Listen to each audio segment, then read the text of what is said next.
Sir దాదాపుగా 8 నెలలు దాటింది, 9 నెలల పరిపాలన తెలుగుదేశం పార్టీ కానీ లేదా కూటమి కానీ. ఈ రోజు నా సీఎం గారే వెళ్ళి పెన్షన్లు ఇస్తున్నాడు ఇంటికి వెళ్ళి, లేదా ఏ సమస్య ఉన్నా కూడా నా దగ్గర రండి అని చెప్తున్నాడు.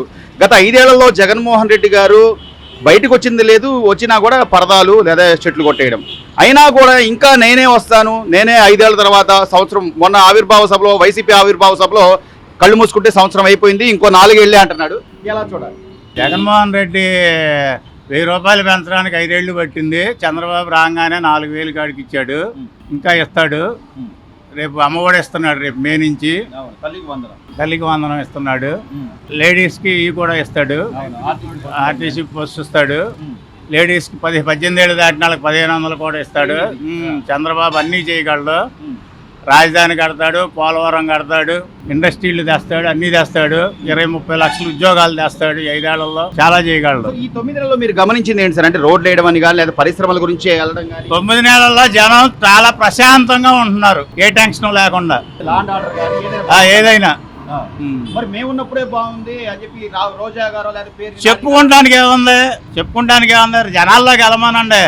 ఇదిగో వెళ్తాం అంటున్నారు. ఎక్కడ వెళ్తున్నారు వాళ్ళు జనాల్లోకి? రేపు ఎలక్షన్లు వస్తాయిగా లోకల్ బాడీలు, అప్పుడు చూపించమానండి ఎంత వస్తుందో. ఎమ్మెల్సీ కనుక బాయ్కాట్ చేసినట్టు లోకల్ అయ్యి బాయ్కాటే చేస్తారు.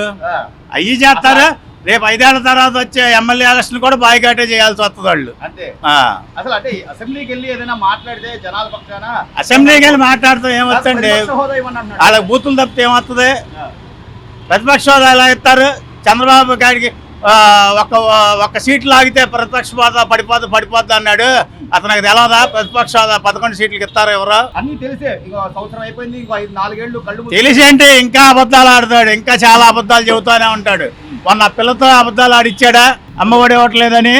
మొన్న బొడ్డోడితో ఏడుతో నాటకాలు ఆడాడా? ఏ నాటకాలు జరుగుతూనే ఉంటాయి. సార్ గతంలో కోడి కత్తి గురించి కానీ లేదా గులకరాయి దాడి గురించి కానీ జనాలు చూశారు, అందుకే నీకు 11 సీట్లు. ఏం మానడా అదే పిచ్చలో ఉన్నాడు. మళ్ళీ జనాలు నమ్మించాలి అట్టా కొట్టని. మరి పక్క క్యాడర్ కూడా ఉండాలి కదా, ఒక్కొక్కరు జారిపోతున్నారు కదా అంతా. వాళ్ళ క్యాటర్ సపరేట్గా ఉంటారంట. వాళ్ళే చెబుతారు మా వాటర్స్ వేరు, మా క్యాటర్ వేరు అని. వాళ్ళు సపరేట్గా ఉంటారు. ఈ రోజు బోరుగడ్డ అనిల్ కానివ్వండి, లేకపోతే పోసాని కృష్ణమూర్తి లాంటి వాళ్ళు కానివ్వండి, వాళ్ళు శిక్ష అనుభవిస్తున్నారంటే న్యాయం ఉందంటారా లేదా ఏదైనా కక్షపూరిత? 100% న్యాయం ఉంది. వాళ్ళు అన్న మాటలు మామూలు మాటలా? ఎలా మాట్లాడారు?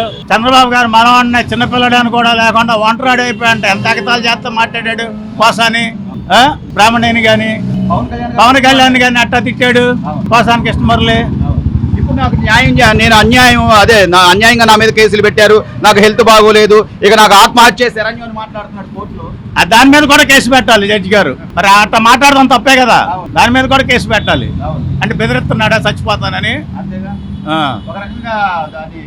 బెదిరించడమే, బ్లాక్ మెయిలింగ్, చచ్చిపోతానని. అంటే సార్ ఇన్ని చేశారు, కళ్ళ ముందు కనబడుతుంది, రాష్ట్ర ప్రజలు గమనించారు. 2019 నుంచి 24 వరకు 3 రాజధానులని, అమరావతి రాజధానిని నాశనం చేసి లేదా పరిశ్రమలు రాకుండా చేసి ఇంకా తీర్పిచ్చి 11 సీట్లకే కూర్చోబెట్టినా కూడా మేమే గొప్ప, మాదే వస్తుంది, 5 ఏళ్ల తర్వాత నేను అందరిని బట్టలు ప్రదేశం నిలబెడతాను జగన్మోహన్ రెడ్డి గారు. 3 రాజధానులు అనగానే ఉత్తరాంధ్ర వాళ్ళు రాయలసీమ వాళ్ళు వేసేస్తారనుకుని పొరపాటు పడ్డారు. ఉత్తరాంధ్ర ప్రజలు రాయలసీమ ప్రజలు తెలివిగలాళ్లే, ఎలా చేయాలో అలాగే చేశారు, కూర్చోబెట్టారు ఇంట్లో. మొత్తం మీద ఇంకా జగన్మోహన్ రెడ్డి గారి మాటలు కానీ లేదా ఆయన గురించి ఆలోచించే పరిస్థితి కానీ ఉండదంట. జగన్మోహన్ రెడ్డికి జన్మలో సీఎం అవలేడు. నెక్స్ట్ ఎమ్మెల్యే అయితే ఆశ్చర్యపడాల్సర్లా, కాకపోయినా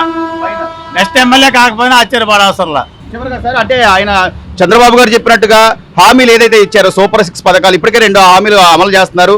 పెన్షన్ పథకం కానీ లేదా గ్యాస్ అని కానీ, ఇంకా మిగతావి కూడా అమలు చేయగలరంటారా? 2025 ఎండింగ్ లోపు అన్ని అమలు అవుతాయి. నమ్మకం ఉంది మీకు? పూర్తి నమ్మకం ఉంది సార్. పెద్దవారు, మీరు అనుభవరీత్యా ఎంతో మంది ముఖ్యమంత్రులు చూసుంటారు. వైఎస్ఆర్ గారు కానీ లేకపోతే చంద్రబాబు గారు కానీ, అంతకుముందు రామారావు గారు కానీ. అంటే తండ్రిని చూశారు, ఆ రోజున వైఎస్ఆర్ని చూశారు. యువకుడు ఏదో చేస్తా అంటున్నాడు, ఒక అవకాశం అంటున్నాడని 5 ఏళ్ళు అవకాశం ఇచ్చారు జగన్మోహన్ రెడ్డి గారికి. ఆ 5 ఏళ్ళ అవకాశంలో ఆయన 3 రాజధానులు అన్నాడు, ఏదో జరిగింది, జనాలు వ్యతిరేకించారో వద్దనుకున్నారు. కానీ ఇప్పుడు కూటమి ప్రభుత్వం వచ్చాక పెన్షన్లని కానీ లేకపోతే రోడ్లని కానీ ఒక్కొక్కటి చేసుకుంటా వస్తున్నా, విమర్శించడాన్ని ఎలా చూడాలి సార్? విమర్శించే ఎవరి ధోరణి, ఎవరి పరిపాలన ఉంటే వారిదే చేస్తారు. రెండు ఎవరు చేయరు. జగన్మోహన్ రెడ్డి గారు చేయడు, ఇంకో వాళ్ళ నాన్నగారు చేయడు, అయిపోయింది. వీళ్ళకి వచ్చి 11 సీట్లలో కూడా దాన్ని కాపాడుకుంటే మళ్ళీ ఏదైనా తిరగేస్తే చక్కగా తిరిగి అదని ఇదని మాట్లాడుకుని చెప్పుకుంటా ప్రజలను కూడా ఆకట్టుకుని ఇది లేదుగా బాబాయ్, ఎంతసేపు బట్టలు ఉప్పదీసి నిలబెడతా, మీరు సప్త సముద్రాల అవతల ఉన్నా కూడా తీసుకొస్తా, అసలు నిజంగా అది కాదులేండి, అది జరగని పని. అది బట్టలు ఉడతీస్తాం ఇట్లాంటి జరగని పని. ఎవరు వీళ్ళు కాదు వాళ్ళు కాదు, కాస్త ఆ కోపం మీద మాట్లాడతారు కానీ పర్వాలా. పర్వాలేదండి. అతని దగ్గర మైండ్ బాగా ఉంటుంది అయింది. ఏం చేయాలా ఏం బాగా బ్రహ్మాండంగా ఉంటుంది. అది మటు వాస్తవం, చేయగలడు. అందరితో ఇలా మాట్లాడుతూ ప్రజలు కూడా నమ్మి నీకు ఓట్లేసారంటే ఆయన ఏదో చేస్తాడు, పెద్ద ఆయన అనుభవం ఉంది అని చేశారు. కానీ నువ్వు ఎంతసేపు అడుగడుగున అడ్డుపడతా ఉంటే అసలు అవకాశం ఉంటుంది అంటారు. అడ్డుపడినా ఏం పెట్టినా ఆగదు, ఇది వాస్తవం. వాళ్ళ పనులు చేసుకుంటూ వెళ్ళిపోతా ఉంటారు. కూటమి ప్రభుత్వం చేసుకుంటానే వెళ్ళిపోతారు. ఎప్పుడైనా బాబాయ్ ఒక సీఎం వచ్చి పెన్షన్ ఇవ్వడం చూసారా? ఒక ఇంటికి వెళ్ళి పెన్షన్ ఇవ్వడం చూడాల. డిప్యూటీ సీఎం వెళ్ళి రోడ్లు పరిశీలించడం. అవును, ఆయనదే అసలు రోడ్డు నానా అధ్వానంగా ఉంది. అదేం పట్టించుకోవాలి. జగన్మోహన్ రెడ్డి ఏదో చెప్పిన మాటని వాళ్ళ మాటలు వీళ్ళ మాటలని ఇంకో రకంగా కానీ ఆయన ఎంతసేపు ఇక్కడ ప్లేట్ దిగడం అక్కడ ప్లేట్ దిగడం. అసలు ఏంటి ఇవాళ ఆ బండి ఉంది, ఆడు అమ్ముతున్నాడు లేదో కొంచెం ఎట్లా ఉందో పరిస్థితి ఆలోచించే మనిషి కాదు. నేను చెప్తే అంటాడు, ఇంకోళ్ళు చెప్తే అంటాడు. ఆ ఎంత మీద ఇక ఈ ప్లేట్ల మీద తిరుగుతాడు, ఈ ప్లేట్ మీద దిగుతాడు, ఆ ప్లేట్ దిగుతూ ఉంటాడు. ఎక్కడ ఆలోచించరు. జనం సొమ్మేగా బాబాయ్, నువ్వు అన్నట్టుగా ఫ్లైట్ మీద వెళ్ళినా, ఫ్లైట్ లో దిగినా, ఇప్పుడు ఆ రోజు ఋషికొండలో 500 కోట్లు పెట్టి ఇల్లు కట్టినా అంత జనం సొమ్మేగా. చెప్పాలిగా, కొట్టలు వేసాడు. ఇప్పుడు 50 లక్షలు ఏదో ఒక దొడ్డి కట్టాడు అన్నాడు లోపల, దొడ్లోకి వెళ్ళడానికి. అంత అవసరమా? ఎందుకు అంత వేస్ట్ చేయాల్సిన అవసరం ఉందండి? ఇది రోడ్ల మీద పడిపోతున్నారుగా. విలేజ్ కూడా వెళ్ళినా గొయ్యే, ఎటు చూసినా గొయ్యే. ఆ గోతులను పుడిచే అంత అవకాశం ఆయనకి లేదు. జగన్మోహన్ రెడ్డి గారు చెప్పే మాటలు ఇప్పటికీ కూడా నేను ఎంతో చేశాను, బటన్లో నొక్కాను అనే మాటలు జనాలు నమ్ముతారంటారు సార్. నేనేదో చేశాను, కొన్ని జరిగినాయి, కొన్ని జరగల. ఇప్పుడు పిల్లల రిజిస్ట్మెంట్ అంటున్నారు, అది లేదు వీళ్ళు వచ్చిన తర్వాత. ఆ తర్వాత అమ్మఒడి ఇంకేమో ఉన్నాయి, కొన్ని బస్సులు వేస్తారు. ఫీజు రీయింబర్స్మెంట్ వీళ్ళు కొన్ని కోట్ల బకాయిలు వేశారు. వేస్తారు. బస్ కోటి ఫ్రీ ఇస్తా అన్నాడు, గ్యాస్ బండ్లు ఒకటి ఇస్తా అన్నాడు. అందరికి రావట్లా. గ్యాస్ బండ్లో నేనే బుక్ చేస్తాను అనుకోండి, నాకు రావట్లా. బ్యాంకు లింక్ ఏదైనా ఇబ్బందులు ఉంటే అట్లా ఉన్నా సరే ఉంది, లింక్ ఉన్నా సరే ఇట్లా. ఫైనల్ గా చంద్రబాబు గారు చెప్పినట్టుగా సూపర్ 6 హామీ పథకాలు ఇవ్వగలరంటారా?